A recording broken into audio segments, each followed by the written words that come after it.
তো আজকে যেহেতু ডাকসু নিয়ে কথা হচ্ছে, ডাকসু নিয়ে আমি আসলে ডাকসুতে আমি বৈষম্যবিরোধী ছাত্র আন্দোলনের সাবেক কেন্দ্রীয় সমন্বয়ক ছিলাম এবং বাংলাদেশ গণতান্ত্রিক ছাত্র সংসদের কেন্দ্রীয় মুখ্য সংগঠক, বর্তমানে স্বতন্ত্র প্যানেল থেকে স্বতন্ত্র হিসেবে এজিএস করছি, অর্থাৎ সহসাধারণ সম্পাদক পদে নির্বাচন করছি।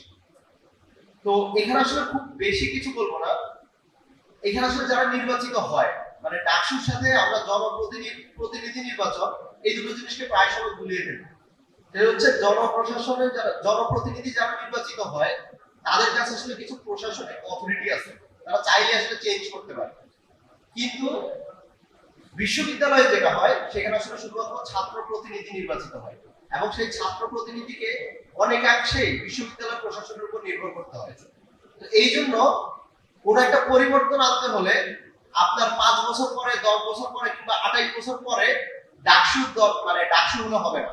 শুধুমাত্র এইটা ইনশিওর করতে হবে যে আপনার প্রতি বছর বছর ডাকসু হয়, তাহলে পরিবর্তনগুলো অটোমেটিক হবে, এই চেঞ্জগুলো অটোমেটিক হবে। আমি আজকে আপনাকে অনেক কথা বলে দিতে পারি যে আমি এখানে নতুন বাস আনবো, আমি এটা করব সেটা করব, কিন্তু ট্রেজারার যদি আমাকে ফান্ড না দেয়, আমি একটা বাসও এখানে অ্যাড করতে পারবো না।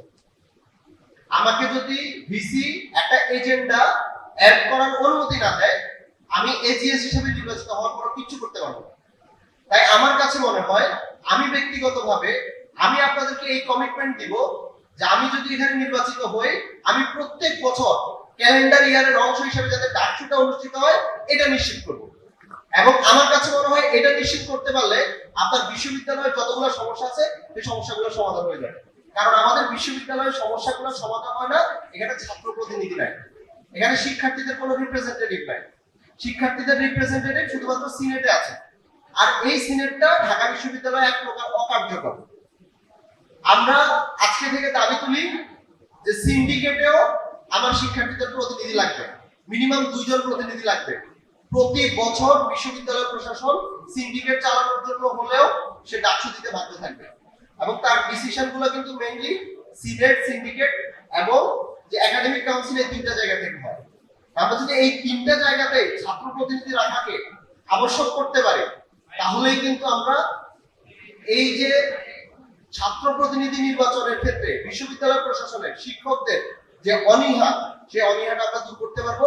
এবং তখন এই বিশ্ববিদ্যালয়ের যত প্রকার সমস্যা আছে, সেটা হোক গবেষণায় বাজেট কম, সেটা হোক ফলে আবাসন সমস্যা, সেটা হোক অন্য যে কোনো সমস্যা, সবগুলো সমস্যার আমরা সমাধান করতে পারবো। কারণ সেগুলোর কথা বলার মতো প্রতিনিধি আমার সবসময় থাকবে এবং সেটা হচ্ছে বিশ্ববিদ্যালয়ের প্রত্যেকটা অর্গানে থাকবে, যেখানে আসলে এই ডিসিশন মেকিং গুলো হয়। এবং সর্বশেষ একটি কথাই বলবো যে আমরা ঢাকা বিশ্ববিদ্যালয়ের যারা শিক্ষার্থীরা আছি, তাদের আসলে এই ডাকসুটা অনেক বড় একটা রেসপন্সিবিলিটি। আমরা শুধুমাত্র কারো ফেস দেখে ভোট দিব না, কোনো রাজনৈতিক দল দেখে ভোট দিব না, বরং আমরা ভোট দিব যোগ্যতা অনুযায়ী, কে আসলে আপনাকে এখানে বেটার রিপ্রেজেন্টেশনটা করতে পারছে এটার ভিত্তিতে। জিয়াউর রহমানের একটা উক্তি দিয়ে শেষ করব, সেটা হচ্ছে we will make politics hard for the politicians.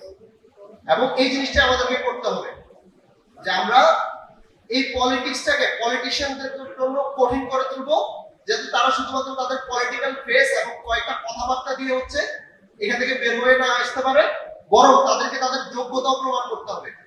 রাজনীতির সাথে সাথে তার টেকনোক্রেসিও দেখাইতে হবে যে সেই শিক্ষার্থীদের সমস্যাগুলো অ্যাকচুয়ালি বুঝে, বিশ্ববিদ্যালয়ের সমস্যাগুলো সে অ্যাকচুয়ালি বুঝে এবং সেই বিশ্ববিদ্যালয়ের সমস্যাগুলো সে সমাধান করতে পারবে। এবং ঢাকা বিশ্ববিদ্যালয়ের শিক্ষার্থীদের কাছে আসলে ভোট চাওয়ার কিছু নাই, কারণ আমি ভোট চাইলে আপনারা আমাকে ভোট দিবেন না, বরং আমি আপনাদেরকে বলবো আপনারা জাজমেন্টটা করেন।